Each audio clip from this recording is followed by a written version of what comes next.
রাধে রাধে বন্ধুরা, আজকের দিনটা ছিল আমার কাছে খুব স্পেশাল একটা দিন।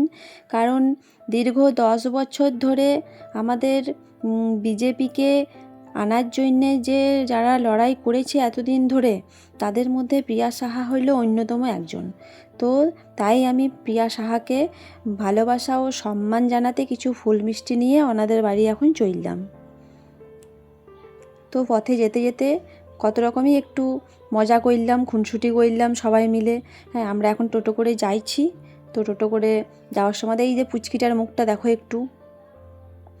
ও মা, একটা কথা কি জানো, ওই দেখো আমরা পথে যেতে যেতে দেখছি কি ওই লিচু ধরেছে গো, লিচু কি সুন্দর গো।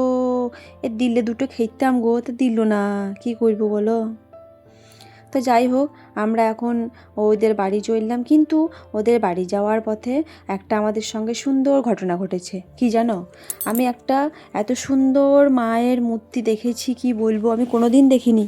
আজ ওই পথে যাওয়ার সময় হঠাৎ করে আমি দেখলাম যে ওই দেখো একটা সুন্দর কালিমা রয়েছে। তো অনেক ভালো লাগলো কালিমাকে দর্শন করতে পেরে, মনটা শান্তি লাগলো।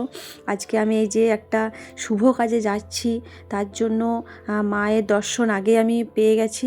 তো আমার মনটা যে খুব খুব খুশি। তো মায়ের দর্শন করার পর আমি ওদের বাড়ি চলে গেলাম। তো ওদের বাড়ি গিয়ে ওনার সাথে অনেকক্ষণ সময় কাটালাম এবং ওনাকে ফুল মিষ্টি দিয়ে সম্বর্ধনা জানালাম। তো আমার খুব ভালো লাগলো, এত বছর ধরে যে উনি লড়াই করেছেন বিজেপিকে আনার জন্য এই সাঁইথিয়ার বুকে, তো আজ উনি সফল হয়েছেন সেই কাজে। তো তার জন্য আমরা খুবই খুশি আজ।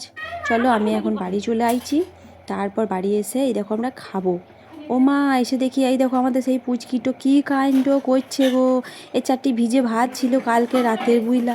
সে বলছে আমি সেই ভিজি ভাত খাবো। হ্যাঁ, দিয়ে ও থালা নিয়ে চলে গিয়েছে ভিজি ভাত বাড়তে। ও দেখো নিজেই ভিজে ভাত বাড়ছে, হ্যাঁ, কাউকে দেবে না।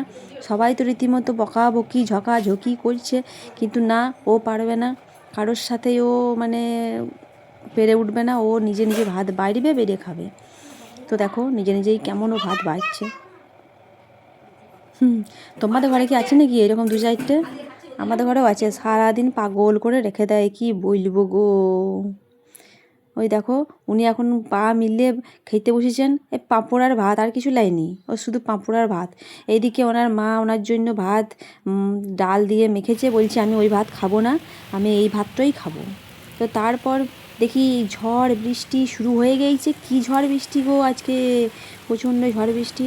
আমি তো একটু ঝড় বৃষ্টিতে একটুখানি ভালোই বেশ ঠান্ডা ঠান্ডা হাওয়া, হ্যাঁ, হেভি লাগছিল। তাই ভাবলাম আজকে কী করব, রাতে তো একটু রান্না বান্না করতে হবে। তো ছাদে গেলাম, দেখি কিছু আছে নাকি। দেখি ছাদে কিছু লাই, ওই দেখো একটা বেগুন ধরেছি, শুধুমাত্র এই একটা বেগুনে তো অনেকগুলো লোকের হবে না। আর এদিকে একটা সুন্দর ফুল ধরেছে, 4টি পেঁপে আছে। তো আমি ভাবলাম যাজ্ঞা যা করবে, আজকে সেরকম কিছু বাজার লাই ঘরে। তো আমি একটু দুধ ছিল, দুধটা গরম করে নিলাম, দিয়ে আমি কেন্দুরি আর আলু ভেজে দিয়েছি। আর তোমরা কেন্দুরি চেনো? ওই দেখো কেন্দুরি আমরা তোমরা যে কুঁদুরি না কি বলো, ওইটুকু আমরা কেন্দুরি বলি অফু আমাদের ভাষায়। তো এই কেন্দুরি আলু ভাজা আর রুটি আর একটুখানি লাচ্ছা করেছি। লাচ্ছা বানানোর জন্য ওই দেখো আমি দুধটাকে একটু বসিয়ে দিয়েছি আর কি, জাল দিচ্ছি, কারণ দুধটাকে একটু ঘন করতে হবে। তো তো তারপরে দুধটা যখন একটু ঘন করে দিয়ে একটু ঠান্ডা হয়ে গিয়েছে, ও লাচ্ছাটা দিয়ে দিয়েছি। তারপর আমাদের হয়ে গেছে রেডি লাচ্ছা আর রুটি আর কেন্দুরি আলু ভাজা।